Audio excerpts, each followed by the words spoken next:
আপনারা দেখছেন যে শিক্ষার্থীদের ছত্রভঙ্গ করার জন্য জলকামান নিক্ষেপ করা হয়েছে। আপনারা দেখছেন যে এখানে যেই শিক্ষার্থীরা অবস্থান নিয়েছে সবাই ছত্রভঙ্গ করার লক্ষ্যে জলকামান নিক্ষেপ করা হচ্ছে। আর জলকামান নিক্ষেপের মাধ্যমে শিক্ষার্থীদের ছত্রভঙ্গ করার চেষ্টা চলছে।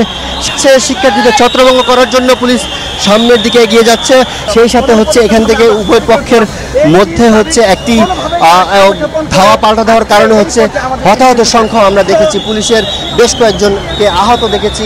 এই যে আজকের যে ঘটনা বা চলমান যে ঘটনা আপনারা দেখছেন, ও মাই গড, এই উল্টা দিকে আসতেছে ভাই, এদিকে আসতে যে ধরনের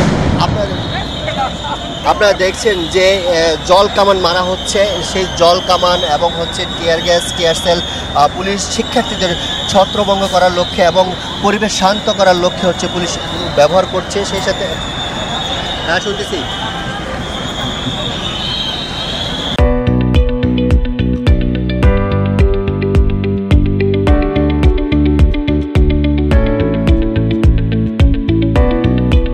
যে টিয়ার গ্যাসে অনেক পুলিশ সদস্য কিন্তু আহত হয়েছে। সেই সাথে শিক্ষার্থীদের মধ্যেও 5 থেকে 6 জনকে আমরা আহত অবস্থায় দেখেছি। আপনারা দেখছেন তারপর হচ্ছে সাউন্ড গ্রেনেড ব্যবহার করেছে পুলিশ সদস্যরা। এই আন্দোলনকারী বা যে শিক্ষার্থীরা অবস্থান নিয়েছে তাদেরকে ছত্রভঙ্গ